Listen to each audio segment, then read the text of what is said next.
Hello again and welcome to Forum for a Better Understanding.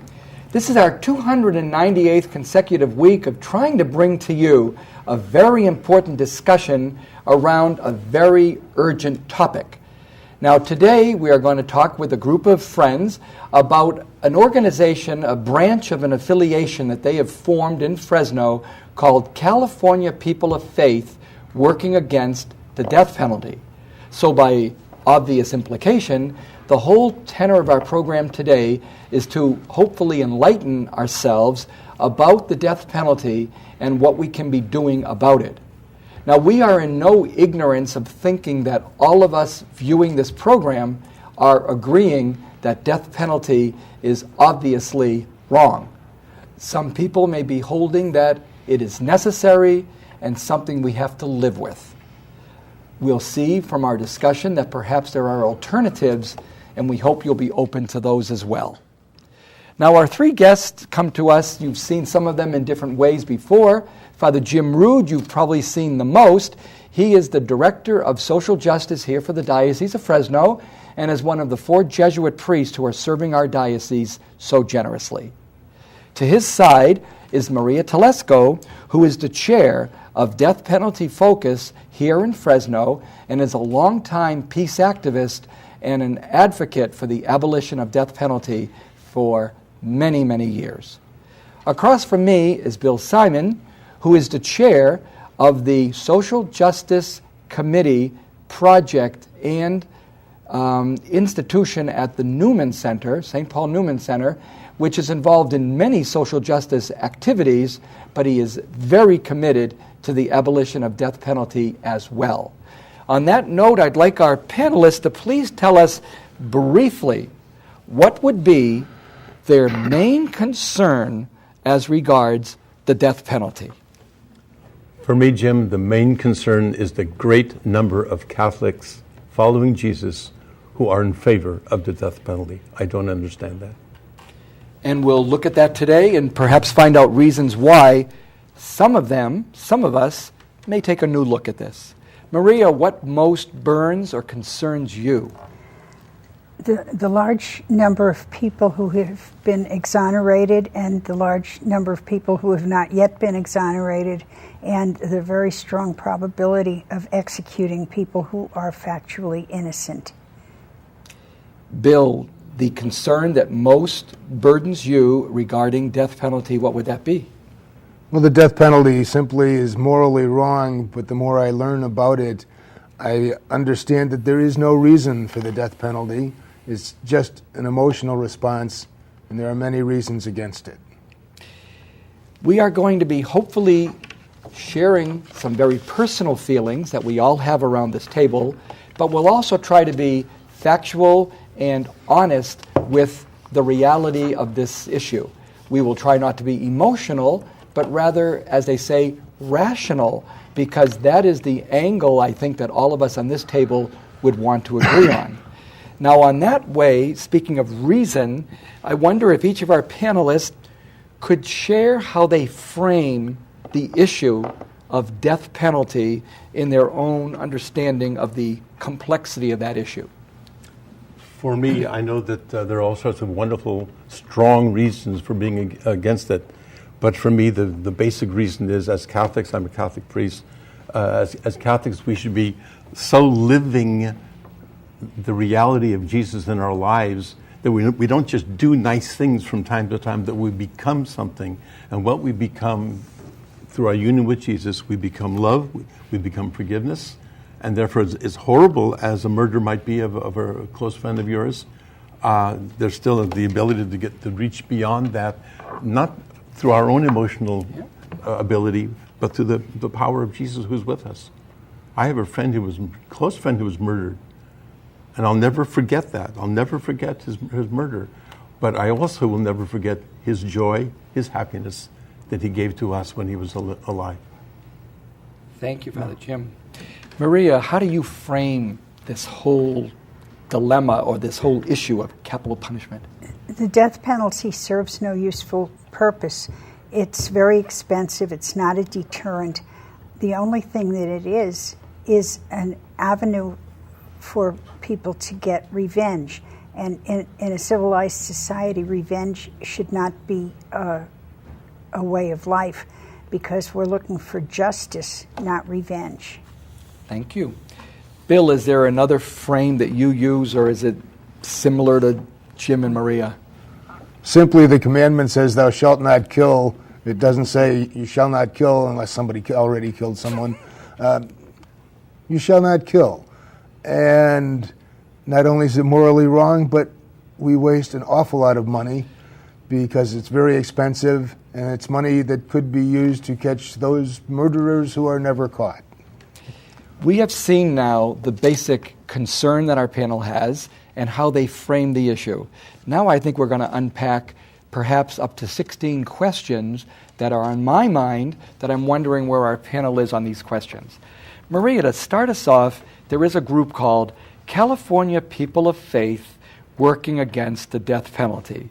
Could you introduce us to this wonderful group of people? Which is a wonderful organization with a very long name, so we shorten it to calling it CPF. Much easier.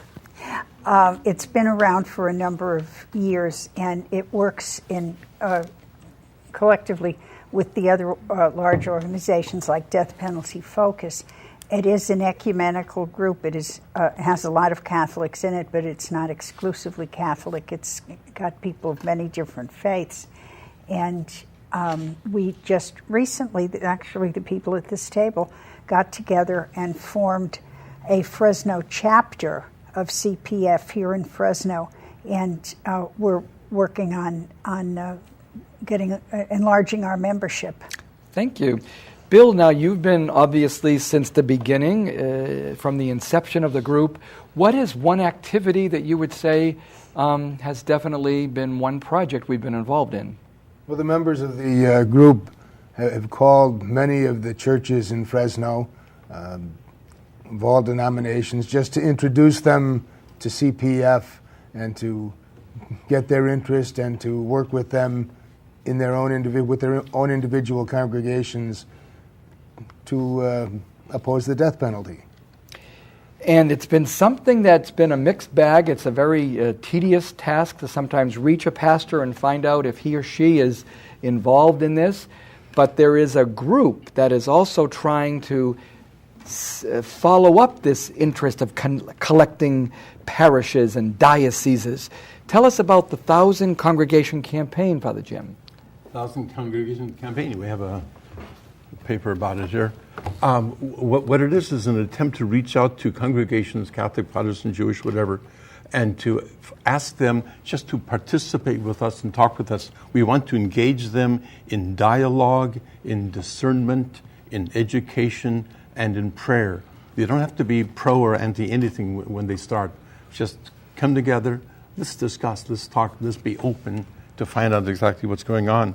And right now there are 26 parishes, or congregations rather, from Los Angeles to San Rafael, the Catholic, Protestant, and Jewish.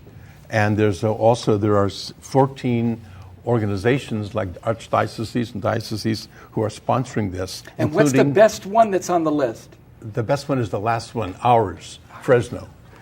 Bishop Steinbach has said yes, by all means. So I'm excited about that. We are excited because the diocese is asking us in some way to be willing to do this effort of dialoguing within our parishes. And when I say the Diocese of Fresno, I'm thinking the Roman Catholic Diocese, but anyone in the San Joaquin Valley that is watching this program, from any congregation at all, if you would bring this up to your parish, your congregation, your synagogue, to talk about it. Jim, remind us again of the elements that might be involved in this. Dialogue, discernment, education, and prayer. All of them are very important. It's not asking for unanimity. It's not asking you to go out and necessarily protest every single issue in death penalty, but to be involved in at least a discussion of the issue. Now, there are some resources, some websites we'd like to post right now that give all of us a chance to know there is wonderful information out there for us. Did you want to tell us some as we see them? Would someone like to introduce us to one of these websites that we're seeing posted? Death Penalty Focus, Maria, what is that? Death Penalty Focus has been around for about 20 years.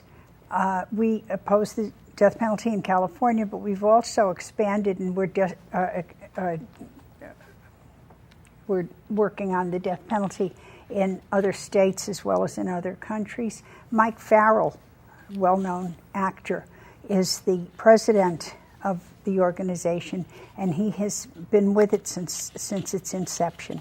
Father Jim, anything more about California People of Faith at that website? What might they find? What they'll find is a growing number of people who are interested, and it's just a reach out. We're asking people to let's talk, let's discuss. Don't be afraid. I'd like to mention the Progressive Jewish Alliance. It's a brand new website, actually, pjalliance.org. It's showing that there is a very large effort of the Jewish community to join with Christians and others to deal with this issue. And of course, they would be probably in some ways leading this effort, since they are very, as they say, enlightened and progressive. So we want to thank all of the people from PJ Alliance. Bill, the next one is talking about the ACLU, Northern California. That would be you. Tell us about that. The ACLU of Northern California and the ACLU generally are strongly opposed to the death penalty. And at that website, there's a great deal of information. One of the interesting pamphlets, booklets you can download is one called Death by Geography, which shows that the death penalty is not fairly implemented out to California.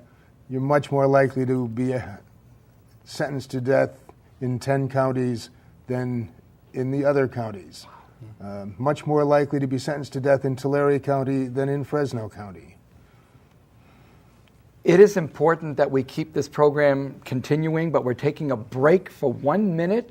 Please don't go anywhere. You may want to get a pen to copy down some of these websites when we post them again. So we'll be back in 1 minute, so please stay tuned. For over 25 years, KNXT has been serving the people of the San Joaquin Valley with good family television that's just not available anywhere else. It's important for you, the viewer, to help support this valuable tool of ministry. KNXT needs to continue to grow and bring you important programming about your faith. But sometimes it's hard to stop and find the time. Make it easy. Go to knxt.tv and find out how easy it is to support your Catholic television station, KNXT TV. Hello and welcome back to our discussion on California People of Faith working against the death penalty. Now, one statistic that's very, very devastating, there are about 3,200 men and women on death row in the United States. 684 men alone in California, with another 18 women here in Chowchilla who are on death row waiting. I wonder if we could begin with Bill and then Father Jim. Are there alternatives to the death row experience of these thousands of people? Well, certainly the alternative is permanent imprisonment. If you put a person in prison for life without possibility of parole, the punishment is there. The person is removed from society. And the benefit is that it would save us over $137 million a year in California, and we could spend that money to catch the 50% of murderers who are never caught. Father Jim, is there another insight from your own experience? One thing, I do a lot of prison volunteering, and one thing that I would sense is if they have life imprisonment, they have an opportunity to change. If they're facing death, right now it's not very imminent in the state of California. It takes many years, but if they know they're going to be around, they have an opportunity to change. And I've seen some incredible conversions take place in our prison system. Maria, one issue that is very personal to you is closure. You work with a lot of families. Help us understand this idea of, is there closure when there's an execution? No. In a word, no. I work with families of crime victims who have been deceived by police and district attorneys who say, as soon as you see this person executed, you will feel relief. You will feel that it's over and that you'll have closure. And these people come away from an execution saying, well, my loved one is still dead, and now this other person is dead, and I just feel empty. So it doesn't work. It doesn't create closure. What it does create is another family who loses a beloved member because the prisoner who's being executed is a human being who has a human family who love him and care for him. And so you're just creating more victims, and you're not accomplishing with the death penalty, with the execution, you're not accomplishing anything of merit. You're just killing another person for revenge and accomplishing nothing. One thing we should talk about is DNA, and what DNA has already done is exonerate people either on death row or even people not on death row for crimes. Would anyone want to start with the principle of how important it is to respect the progress we can do because of DNA? And also, even for cases that don't have DNA possible, what are we learning about people that are on death row? We're learning that already DNA has exonerated somewhere between 150 to 200 people nationwide. I'm not exactly sure of the numbers. But that perhaps 90% of all crime cases are not related to DNA, because the issue was that somebody shot somebody with a gun out of a third-story window or something. So DNA is not involved, or someone allegedly hired someone to kill someone. So again, their DNA is not involved.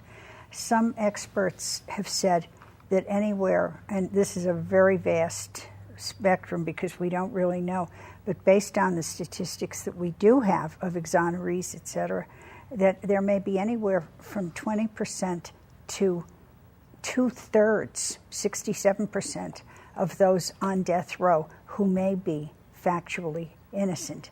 And we have executed innocent people, and it's appalling to think that we may be executing some more innocent people. Bill, did you want to help us unpack the word fairness? One thing that people will hold their hat on or make it very important for them is justice should be done. It must be served. Is the judicial system fair and just? I've already pointed out that in 10 counties in California, you are more likely to be sentenced to death than in the other counties. But we've also discovered that if the victim is white, the murderer is 3 times more likely to be sentenced to death than if the victim is black, and 4 times more likely to be sentenced to death than if the murderer is Latino, or than if the victim is Latino.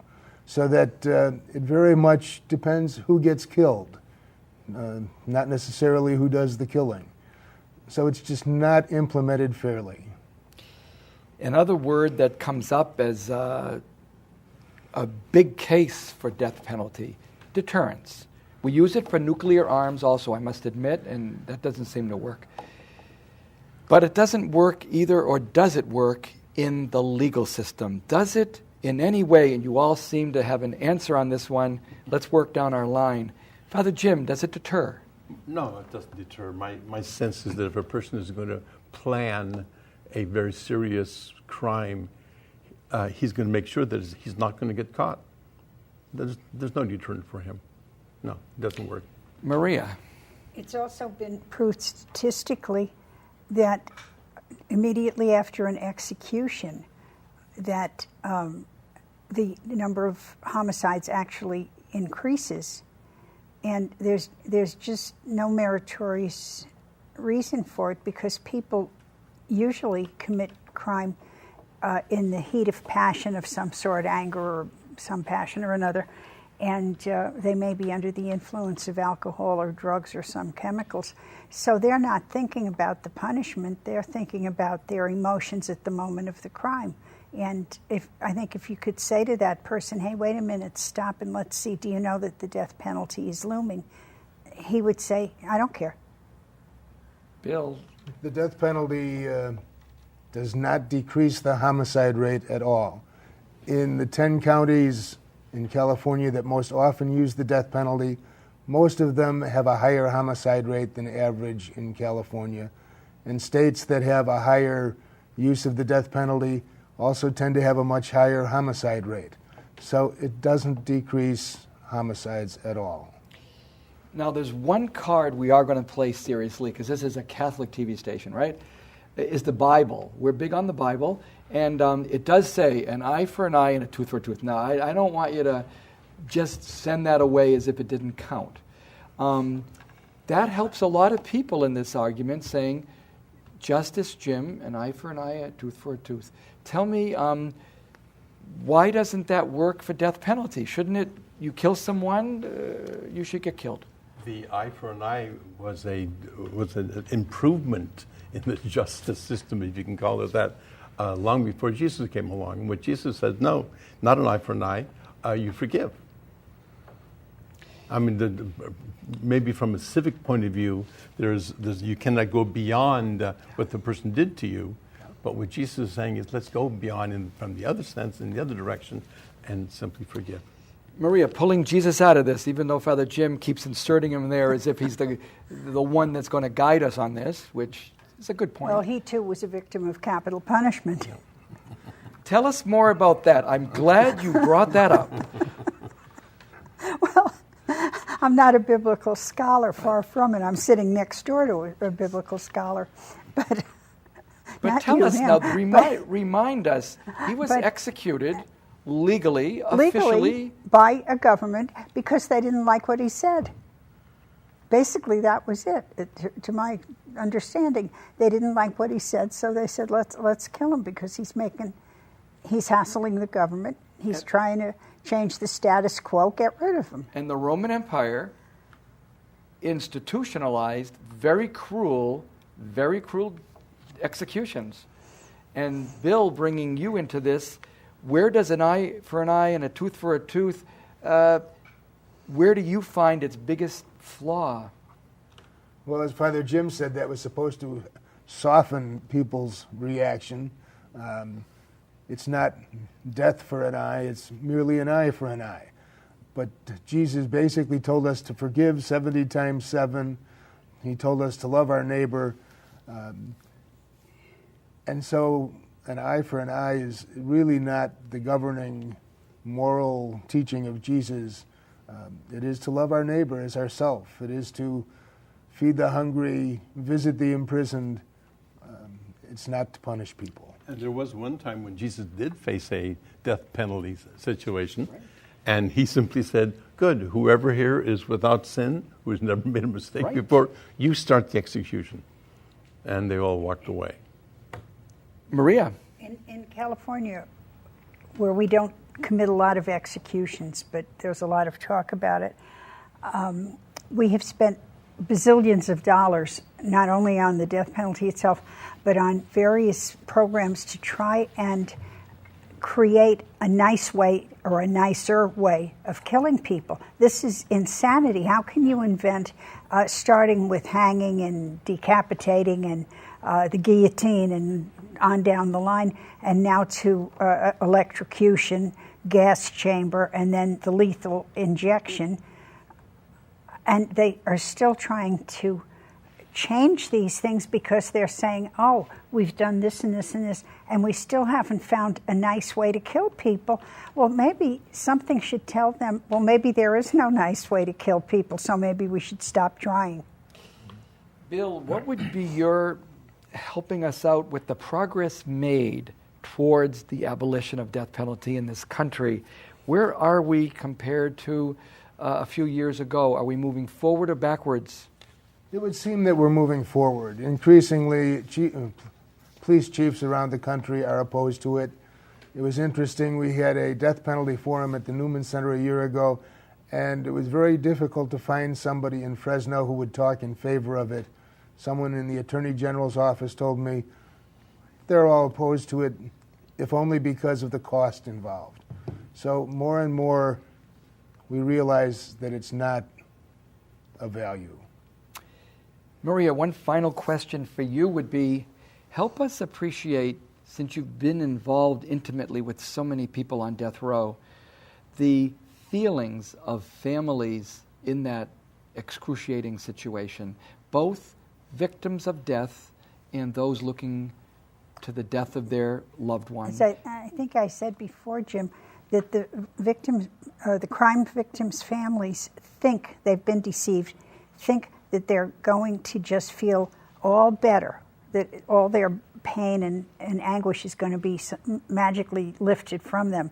And they find out that that's not true, and they're very hurt and very disappointed. As for the family of the person being executed, it destroys families. I know people whose father has been executed in San Quentin at various times, and it has destroyed their whole life. They never can get on with their life because of that execution. And it's very painful. And again, I repeat myself, it serves no useful purpose. It does nothing. I want to thank our panel for being here today because they have truly enlightened us, at least me, into this issue. Now, there's a place we could go and talk about this if you would do this later. You go to myspace.com, KNXT Fresno. We've set up a place for a blog at that site, myspace.com, KNXT Fresno. And if you go there, I'll be looking to see your comments, observations, reactions, responses, replies, critique, and anything regarding death penalty. And we're going to be doing this weekly on our forum programs that we'd like you to join the discussion that we've just had. You could be totally supporting death penalty. We'd like to hear that too. We want to hear your concerns about the station and about the issue. So once again, thank you for joining us today with Father Jim Rood, Maria Telesco, and Bill Simon. And we hope you'll be back next week when we'll have another very important forum. And we do hope you'll go to MySpace to be able to look to discuss with us. God bless.